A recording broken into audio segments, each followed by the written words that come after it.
What if thinking like a millionaire was less about luck and more about a set of repeatable mental habits you can learn and practice?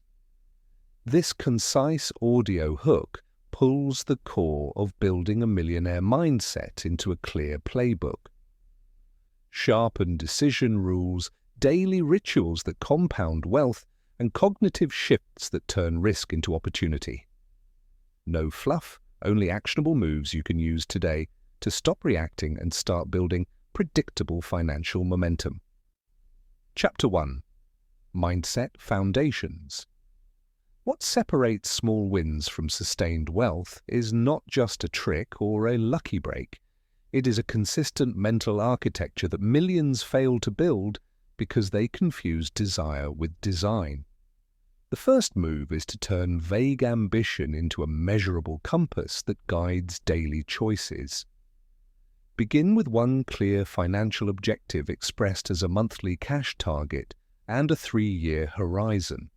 The purpose of this concrete aim is not to create pressure, but to force trade-offs. If the target requires more income, what sacrifices are you willing to make this quarter, and what skills must you learn? Real examples help.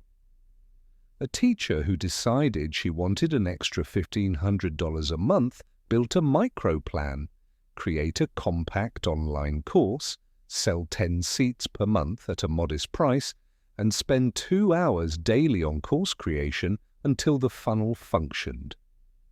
She measured time to first sale and iterated. The millionaire mindset accepts backtesting and revision. A hypothesis that fails is not a personal indictment but data for a better approach. Habit formation matters more than inspiration. Create 3 non-negotiable daily actions that move the needle toward your target and protect those blocks like appointments with your future self. Use small experiments to test which actions scale. Running 10 outreach emails a day for 2 weeks will show conversion rate faster than waiting for motivation to strike. Replace vague beliefs like, "I will invest more," with procedural rules. Automate 1% of income into a diversified asset each payday and review allocations monthly. Emotional calibration is part of mental design. Expect fear and boredom in long projects and plan micro rituals to handle them.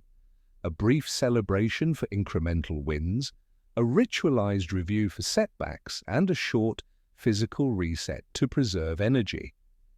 The wealthy think in systems rather than events. They craft repeatable processes that turn effort into output reliably. Finally, surround yourself with reality checks. Seek a small circle of peers who will ask about numbers, timelines, and next actions rather than offering vague encouragement. The presence of accountable listeners compresses learning and prevents narcissistic paralysis. Mindset foundations are not glamorous, but they are the durable scaffolding that converts modest daily discipline into cumulative financial outcomes. Chapter 2. Decision, Rules and Risk Discipline.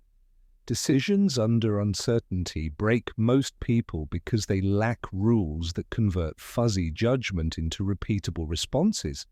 A decision rule is a short, if-then statement that removes debate and preserves optionality. For instance, adopt a buy criterion for investments, such as invest if price to free cash flow is below a threshold and management quality scores above a set baseline. Adopt a sell rule that triggers when fundamentals deteriorate or valuation expands beyond a fixed margin. Rules must be measurable and obeyed with calm. They are not emotional hopes, but operational commitments. Risk discipline is the companion habit. Wealth builders treat leverage as a tool rather than a shortcut, and cap exposure with clear boundaries such as maximum loan-to-value and emergency reserves equal to several months of operating expenses. A real story illustrates the point. An entrepreneur financed growth with aggressive debt and saw sales drop during a cycle. Because he had a hard stop of a reserve ratio and pre-arranged covenant remedies, he avoided a forced sale. The decision architecture includes staging experiments, pilot small, validate metrics, then scale, never scale until a narrow set of indicators proves the model works. Use stop-loss style mental constructs beyond markets. If customer churn exceeds a threshold in 2 consecutive months, pause new customer intake and diagnose. Decision rules speed execution and prevent analysis paralysis. Risk discipline protects optionality, so a single shock does not cascade into ruin. Document your rules and test them in low-cost simulations so you learn how they behave under stress. Over time, rules become habits that make complex environments navigable and preserve the capital you need to compound. Chapter 3. Income Multiplication. Strategies.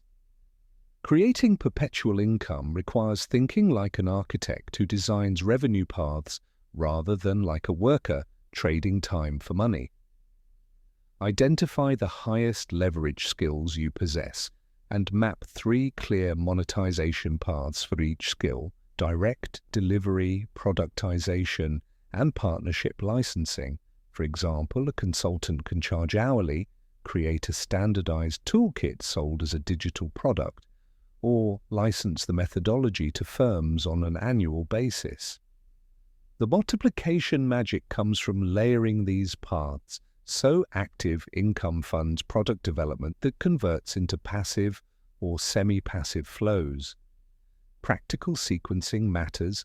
Start with a reliable cash generator to stabilize living costs, then reallocate a percentage of that profit toward building replicable products and automation. Use concrete metrics such as conversion rate from free leads to paid customers and average revenue per user to prioritize which product to scale first. Case studies reveal common mistakes. Founders who chase high-margin bespoke work often starve the pipeline of repeatable products and end up with inconsistent cash. The disciplined alternative is to carve out a small percentage of every project for product development until the product can stand alone. Partnerships accelerate reach. Identify complementary companies that already serve your target market and propose pilot bundles that share revenue.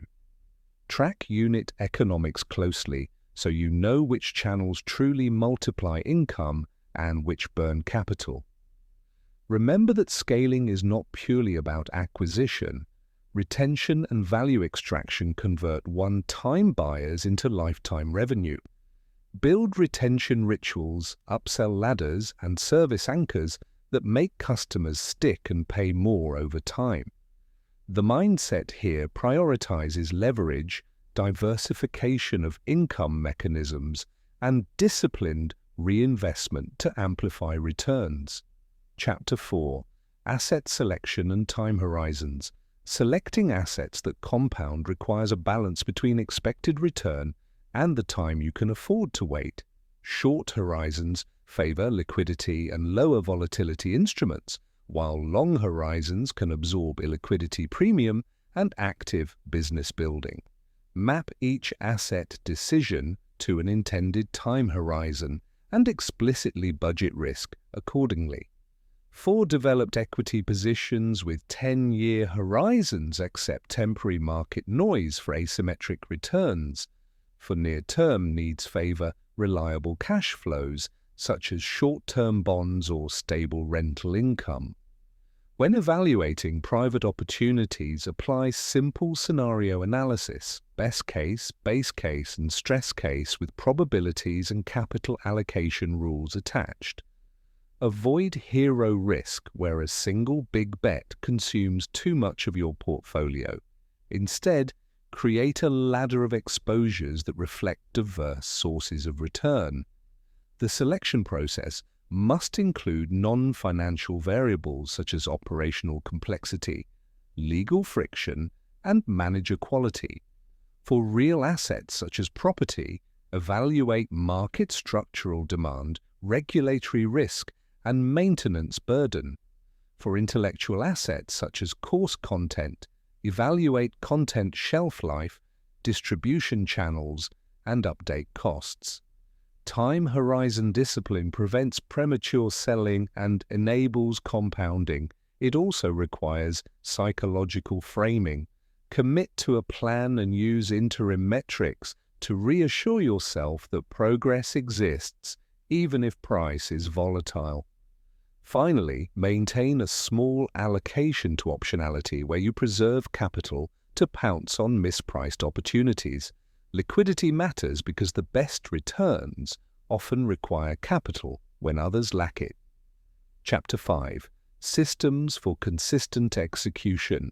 Systems convert strategy into habit, and habit into wealth. The most successful builders design a daily and weekly operating rhythm that preserves focus, forces small wins, and accelerates iteration. Start with time blocking that protects prime creative hours for high-leverage work and allocates administrative tasks to lower energy periods. Pair time blocks with a tiny preparation ritual such as a 2-minute review that sets a single outcome for the session so you avoid diffuse effort. Implement a simple feedback cadence, daily quick metrics that show signal, weekly reviews that interpret data, and monthly experiments that test new levers. An explicit rule may be to run exactly one experiment per month and to kill the experiment if it fails specific, measurable criteria after a short window. This discipline prevents the common failure of endless tweaking without delivery. Use automation for repetitive tasks like invoicing and customer onboarding so friction does not accumulate. Delegate ruthlessly by documenting processes into checklists and short training scripts that junior teammates can follow. The final, often neglected system is psychological maintenance, schedule recovery, reflection, and peer accountability, so burnout does not derail long-term plans. Systems are not static, they evolve with data. Keep a living document with lessons learned and adjustments so the operation improves incrementally. The cumulative effect of disciplined systems is predictable progress, and when systems are robust, you gain the real leverage of time because assets grow while you build new ones or rest. Chapter 6. Leverage. Through networks. Wealth rarely grows in isolation. It compounds faster when you learn to leverage relationships deliberately and ethically. Begin by reframing networking as value exchange, not as a transaction. The most effective connectors think first about what they can contribute and second about what they hope to receive. A practical pattern is a 3-step micro-offer sequence.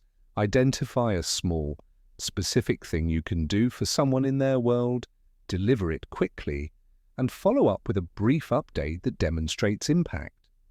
Real people remember small, useful favors more than grand promises that never materialize. Build a small Rolodex of 3 categories: mentors, collaborators, and distributors, and assign a cadence for each. Mentors you check with on strategy every quarter, collaborators you test with short joint experiments, and distributors you cultivate by sharing concise performance data that proves results. For example, an entrepreneur who wanted to expand into a new market partnered with a niche blogger by offering exclusive early access to his product in exchange for honest feedback and a pilot promotion. The tester delivered social proof and the blogger received content that engaged their audience.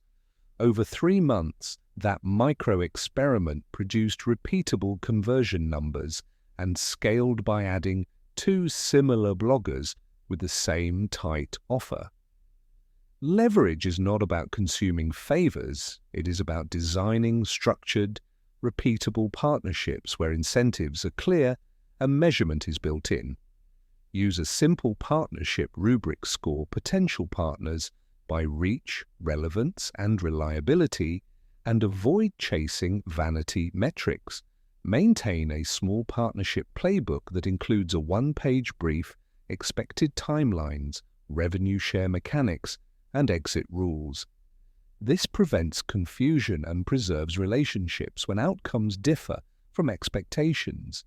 Invest in reciprocity rituals such as a quarterly value report or an annual curated introduction list because reciprocity compounds reputation. Practice the art of warm introductions by framing both sides succinctly and proposing a low-risk first step, such as a 15-minute conversation. Over time, you will notice that well-tended relationships open access to deal flow, talent, and capital that accelerates growth far faster than solitary effort. Importantly, guard your time by setting clear rules for inbound requests and use micro-commitments to qualify interest quickly. The Millionaire Mindset uses networks as engines because relationships convert opportunity friction into momentum when structured intentionally and managed with simple processes. Chapter 7. Mindful Wealth Habits. Wealth reflects routine more than occasional brilliance. Small daily habits accumulate into exponential advantage. Design a daily money practice that is brief and measurable so it becomes non-negotiable. Start with a morning 5-minute financial check review, net new cash flows, note one small decision to improve returns, and record a single gratitude item tied to progress. This ritual anchors attention on outcomes and keeps you honest about incremental moves. Pair financial rituals with cognitive habits that shape behavior, a weekly cost audit that hunts for small savings, a monthly reinvestment review that enforces a fixed percentage into growth, and a quarterly sanity check that measures lifestyle inflation. One executive reversed creeping consumption by instituting a 30-day hold rule on discretionary purchases above a threshold. The rule converted impulse into considered choice and freed capital to seed a new income stream. Habits also include how you consume information. Replace endless browsing with focused learning blocks. Your aim is applied knowledge, not consumption. A practical rule is to read one short case study per week and write a one-paragraph implication for your own projects. This forces translation from theory to action. Sleep, exercise, and nutrition are wealth habits because performance and decision quality depend on them. Schedule consistent sleep windows and a short daily movement routine to preserve cognitive stamina. Use micro-accountability by sharing one habit metric with a peer weekly and celebrate completion rather than punish failure. The psychological leverage of habits is that they reduce the friction of good choices. When a system is ritualized, you need less willpower to do the right thing. Over months, these tiny habits compound into higher savings rates, better investment choices, and a robust capacity to exploit opportunities. Wealth builders prioritize consistency and treat habits as the infrastructure of their financial lives. Chapter 8. Negotiation and Deal-Making. Negotiation skills convert value into durable returns. Learning to negotiate is learning to design outcomes. Approach every negotiation as a problem-solving session where both parties can leave with measurable gains rather than a zero-sum contest. Preparation is the silent majority of negotiation. Success: gather data about the other party, objectives, constraints, timelines, and alternatives, and define your own walk-away conditions in measurable terms. Frame your asks in outcome language. Not wish lists, for instance. Present a pricing proposal linked to specific deliverables and milestones rather than a vague fee. Use simple anchoring techniques. Ethically set an initial reference point that makes reasonable offers appear fair, and always follow anchors with immediate justification based on value. The art of concessions is to trade rather than give. Attach a small reciprocal ask each time you concede, such as extended timelines or additional referrals, so concessions preserve parity. Practice calibrated questions that extract information without revealing your bottom line. What would make this a no-brainer for you helps you learn priorities quickly. Manage timing. Use short pauses and deadlines to increase clarity and avoid reactive concessions. Document agreements in concise written terms to prevent drift and reframe conflicts as gaps between expectation and delivery rather than personal failures. Real deals often hinge on trust signals such as a short performance pilot or refundable deposits. Use them to reduce perceived risk and accelerate commitment. Develop a negotiation checklist of pre-negotiation facts, your BATNA, your absolute minimum, and 2 creative options that expand possible outcomes. Negotiation competence increases expected return on every transaction and protects against value leakage during scaling. Chapter 9. Scaling with teams. Scaling requires replacing individual execution with organized capability, and leadership becomes the multiplier. Start by hiring for specific outcomes, not vague job descriptions. Craft concise role charters with 3 measurable outputs and 1 key operating process that defines success. Early hires should be generalists who can systematize tasks and train replacements. Prioritize hires who improve throughput, not just add capacity. Build onboarding scripts and a 90-day ramp checklist to reduce startup friction and to rapidly surface fit. Implement short feedback loops, daily stand-ups, weekly metrics, and monthly coaching conversations to keep trajectories aligned and to fix small issues early. Leadership also requires cultural clarity. State core working norms such as decision velocity, expected communication cadence, and quality standards, and reinforce these norms through consistent modeling. Delegate authority with clear escalation rules so teams can act autonomously and you avoid micromanagement. Use lightweight project management templates that capture deliverables, owners, timelines, and exit criteria, enabling you to track progress without drowning in meetings. As you scale, pay attention to comp structures that align incentives with long-term value, recurring revenue, and customer retention rather than one-off activity. Invest in middle management who can translate strategy into operational execution and protect your time for high-leverage decisions. Finally, institutionalize learning by capturing postmortems and playbooks so knowledge does not remain tribal. Scaling with teams is a shift from hero founder to systems steward, and when done well, it multiplies your ability to create assets that pay forever. Chapter 10. Wealth, Preservation and Taxes. Accumulating assets is only half the journey. Preserving them requires legal prudence, tax strategy, and estate planning. Start with basic structures, a clear entity for operating activities, holding entities for investments, and a personal protection layer to separate personal liability from business risk. Use tax-aware strategies such as timing, income recognition, deferring gains into tax-advantaged accounts, and leveraging credits when appropriate, but always prioritize compliance and simplicity over exotic avoidance schemes that invite scrutiny.